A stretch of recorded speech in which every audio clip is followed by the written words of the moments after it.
बिस्मिल्लाहिर्रहमानिर्रहीम। अस्सलाम वालेकुम students, biology class second year.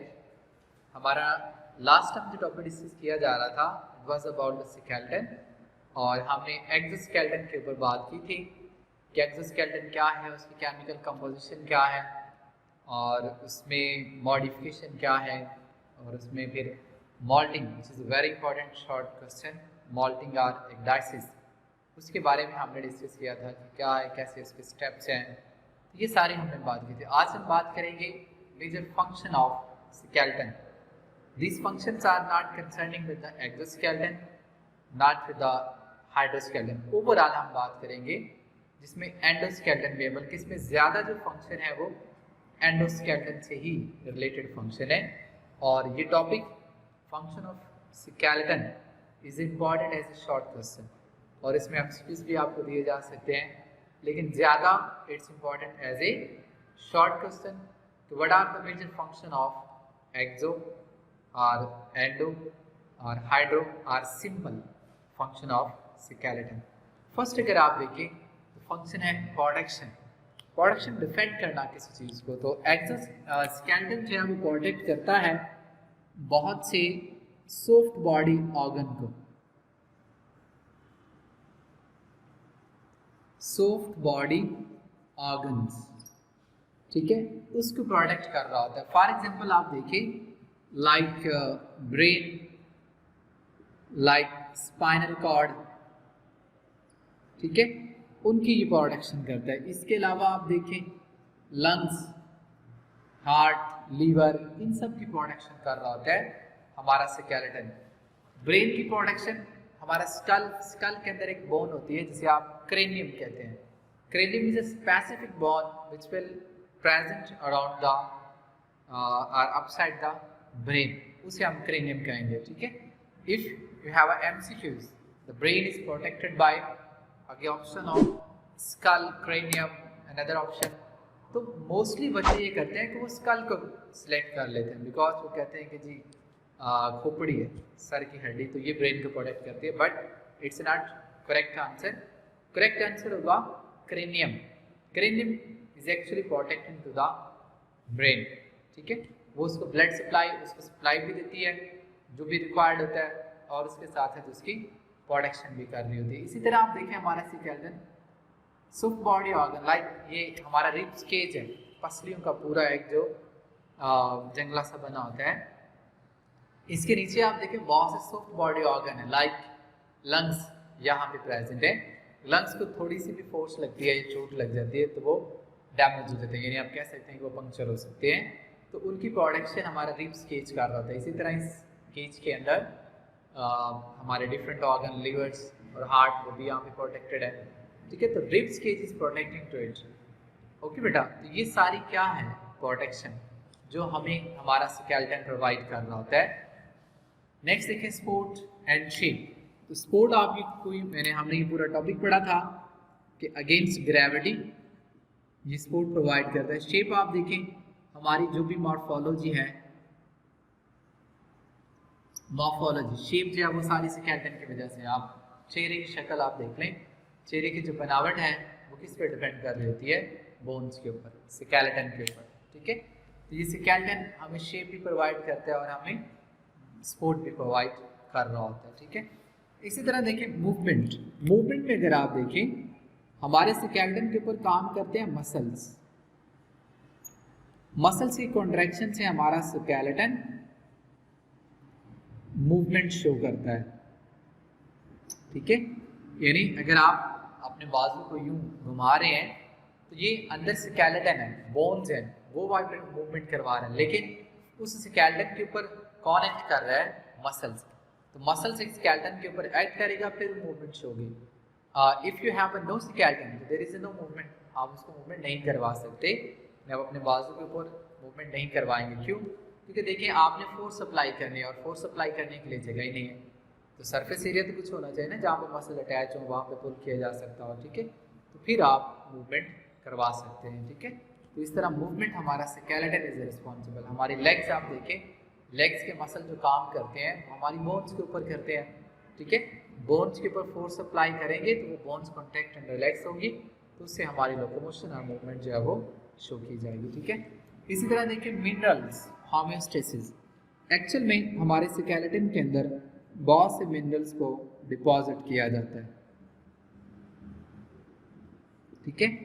तो ये होम्योस्टेसिस में मिनरल्स में अगर आप देखेंगे तो वो होता है ओस्मो रेगुलेशन, ठीक है।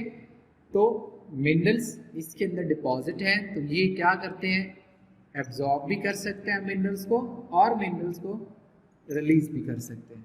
It's under the control of hormones, ठीक है।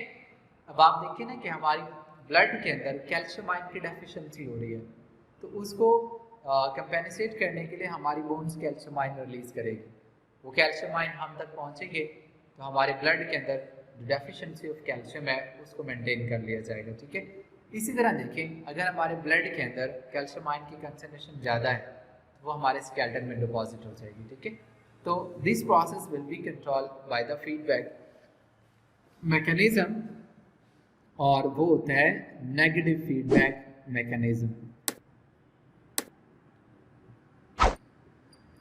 नेगेटिव फीडबैक मैकेनिज्म, ठीक है, कि नेगेटिव फीडबैक मैकेनिज्म की बुनियाद पर हमारा स्केलेटन मिनरल्स होम्योस्टेसिस मेंटेन कर रहा था, यानी कि ओस्मो रेगुलेशन मेंटेन कर रहा होगा। इसमें बहुत से हार्मोन्स काम करते हैं, कैल्सिटोनिन है, पैराथ हार्मोन है, ये ऐसे हार्मोन्स हैं जो स्केलेटन के साथ कनेक्टेड होते हैं। वहाँ से मिनरल को डिपॉजिट करवाना या उसमें उससे रिलीज करवाना, ये सारा इनका काम होगा, ठीक है। And in this way skeleton is responsible for the minerals homeostasis, ठीक है। इसी तरह देखिए blood cell production. Blood cell की प्रोडक्शन होती है, फॉर एग्जांपल आप देखें आरबीसीज, इनको प्रोड्यूस करना इनका इम्पॉर्टेंट फंक्शन है। हम बोन्स के अंदर पढ़ेंगे कि बोन्स में दो तरह का स्केलेटन स्ट्रक्चर होता है, एक कंपैक्ट बोन होती है, दूसरी स्पॉन्जी बोन होती है। तो स्पॉन्जी बोन के अंदर ब्लड प्रोडक्शन होती है, स्पेसिफिकली आरबीसीज, फिर वाइट ब्लड सेल्स, वो भी इसके अंदर प्रोड्यूस हो रहे होते हैं, ठीक है बेटा। तो बोन्स का काम जो है वो ब्लड सेल प्रोडक्शन भी है, स्पेसिफिकली आरबीसीज, ठीक है। जो हमारी बॉडी के अंदर होती है ना सॉफ्ट बोन्स, उनका स्पेसिफिक तल्लक होता है ब्लड सेल प्रोडक्शन से, ठीक है। तो वो ब्लड सेल को प्रोड्यूस कर रही होती है। तो ये सारे क्या हैं, these are all the function of skeleton. Skeleton किस तरह कौन से फंक्शन परफॉर्म कर रहा होता है। नेक्स्ट हमारा टॉपिक है एंडोस्केलेटन। एंडोस्केलेटन, ठीक है। So you can define it the hard framework, hard framework of connective tissue.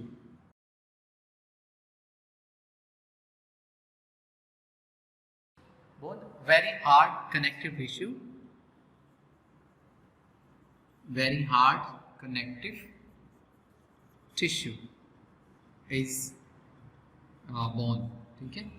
बहुत हार्ड है, ये सख्त होता है, और इसके जो सेल्स होते हैं एक्चुअल में they are present in a matrix of collagen. Now collagen is a protein, collagen protein है, उसके मैट्रिक्स में ये सारे सेल्स प्रेजेंट होते हैं। लाइक अगर आप देखें कोई भी कनेक्टिव टिश्यू से आप इसका सैंपल ले लें, ये है, तो इसके अंदर ये बहुत सी कोलाजन प्रोटीन्स पड़ी हुई है मैट्रिक्स के फॉर्म में, और इसके अंदर बोन सेल्स डिपॉजिट होते हैं, ठीक है।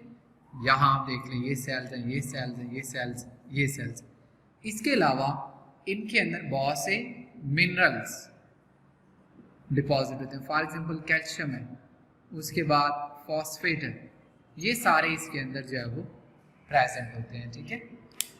और बोन्स की कंपैक्टिसिटी जो है वो इस कोलाजन फाइबर्स के ऊपर या कोलाजन प्रोटीन के ऊपर डिपेंड कर रही होती है कि बोन कितनी डेंस होगी, कितनी हार्ड होगी, कंपैक्ट होगी, ठीक है। अगर आप इसकी मॉर्फोलॉजी एनाटॉमी देखें तो उसमें देखिएगा बोन्स के हमारे पास अगर आप क्रॉस सेक्शन देखते हैं ना, तो ये कुछ इस तरह से आपको बोन का स्ट्रक्चर नजर आएगा। ये बोन है, ठीक है, और इसके बाहर आउटर अगर आप ये देखेंगे तो it will be known as a compact bone.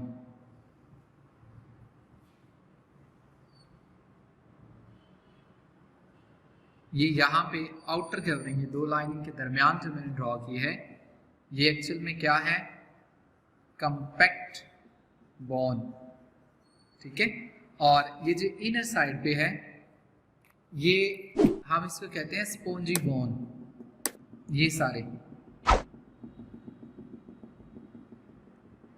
ठीक है, ये पोरस होती है, सॉफ्ट होती है। As compare to compact bone, it is known as a spongy bone, ठीक है। कंपैक्ट बोन आप इसे कह सकते हैं इट्स नॉन लिविंग, और ये बहुत हार्ड होती है, वाइट इन कलर होती है और बड़ी हार्ड होती है। And it will provide the site for the muscle attachment, कि मसल्स ने यहाँ अटैच होना होता है इस कंपैक्ट बोन के साथ, ठीक है। और ये जो स्पॉन्जी बोन्स होती है बनिस्बत इसके, ये क्या होती है, सॉफ्ट होती है, और इसके अंदर पोर्स प्रेजेंट होते हैं, यानी कि आप कह सकते हैं इट्स पोरस, ठीक है। और उसमें आरबीसी और सेल की जो प्रोडक्शन है वो हो रही होती है। इसके अलावा इसके अंदर बहुत ज़्यादा ब्लड वेसल्स होती हैं, ठीक है, यानी ब्लड सप्लाई यहाँ पर होती है, बहुत ज़्यादा ब्लड वेसल्स होगी जो इधर न्यूट्रिशन प्रोवाइड कर रही थी। और ये ल्यूमन कैविटी को आप कहते हैं, इसके अंदर बोन मैरो प्रेजेंट होता है, ठीक है। तो ये बेटे क्या है, बोन्स की ओवरऑल मॉर्फोलॉजी है, यानी इसमें आप एनाटॉमी भी कह सकते हैं, मॉर्फोलॉजी की एक type, anatomy, internal morphology, spongy bones, compact bone and bone marrow, ठीक है। यहाँ ब्लड वेसल्स होते हैं, बहुत ज़्यादा न्यूट्रिशन यहाँ पे प्रोवाइड की जा रही होती है, इधर मिनरल्स वगैरह डिपॉजिट होते हैं, और कंपैक्ट बोन हार्ड होती है और इसका काम मसल्स की अटैचमेंट, ठीक है। इसके अलावा अगर आप देखें बोन्स के सेल्स, बोन सेल्स, ठीक है, नंबर 1 अगर आप देखें तो ओस्टियोब्लास्ट, इसे हम कहते हैं बोन फॉर्मिंग सेल, ठीक है। नंबर 3 ओस्टियोसाइट, ये होते हैं mature bone cells. Number 3 osteoclast, osteoclast होते हैं bone dissolving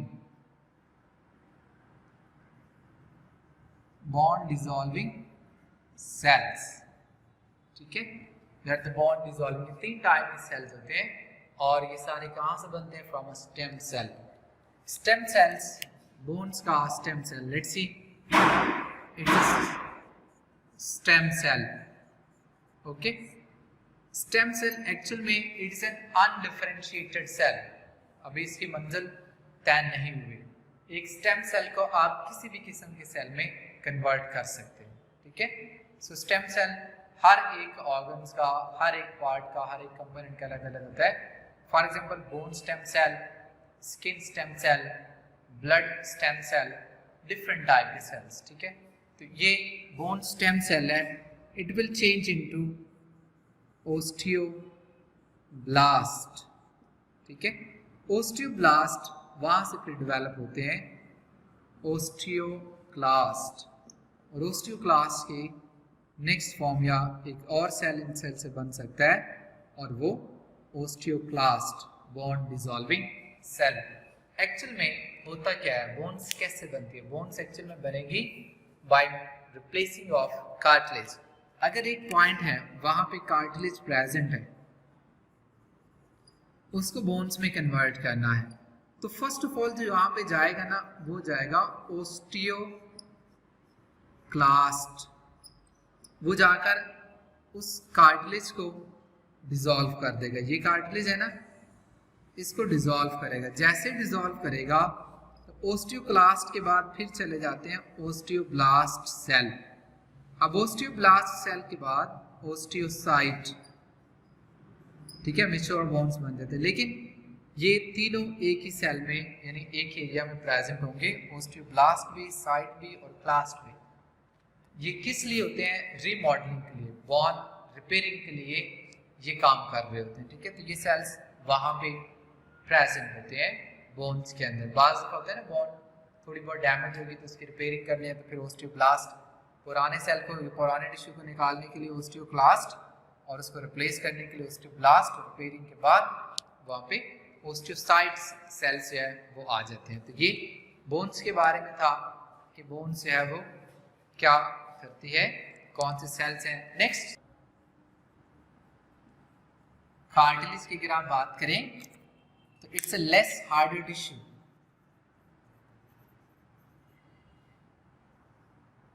harder tissue as compare to bone. Bone से थोड़ा सा कम हार्ड होता है ये। इसका भी मैट्रिक्स होता है और उसके अंदर भी कोलाजन प्रोटीन्स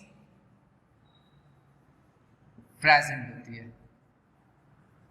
ठीक है। कोलाजन प्रोटीन जिसमें प्रेजेंट होती है, वो कोलाजन क्या है, एक्चुअली में प्रोटीन फाइबर्स है, और उसके अंदर फिर इसके living cells which are known as a chondrocytes वो प्रेजेंट होते हैं, ठीक है। सो कोलाजन प्रोटीन एक्चुअल में वैरी करेगी बोन्स और कार्टिलेज में। बोन्स के अंदर कोलाजन हार्डली पैक्ड होती है, बहुत कंपैक्ट पैकिंग होती है, इसमें लेस पैकिंग होती है। और इसके जो सेल्स हैं, सेल्स उसे कहते हैं कॉन्ड्रोसाइट, ठीक है। There also present in the matrix. अगर आप इसको देखेंगे ना, ये आपके पास मैट्रिक्स है, इसके अंदर ये कैविटी है जिसे लैक्यूना कहते हैं, ठीक है। उस लैक्यूना के अंदर यहाँ पर क्या है, देर आर कॉन्ड्रोसाइट्स, ठीक है। और ये सारा फिर क्या है, साथ में मैट्रिक्स प्रेजेंट है, ठीक है। ये मैट्रिक्स है और ये सारा कॉन्ड्रोसाइट्स प्रेजेंट है, ठीक है बेटा। ये इसके लिविंग सेल्स हैं।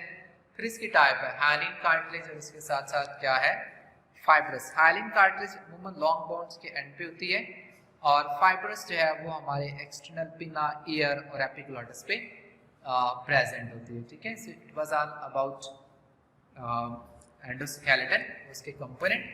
नेक्स्ट हम ह्यूमन एंडोस्केलेटन की बात करेंगे। आज का टॉपिक इंपॉर्टेंट था as a short, function of endoskeleton जो है वो एज ए शॉर्ट, और उसके साथ बोन्स, कार्टिलेज, ये सारे एज ए शॉर्ट इंपॉर्टेंट, ठीक है बेटा।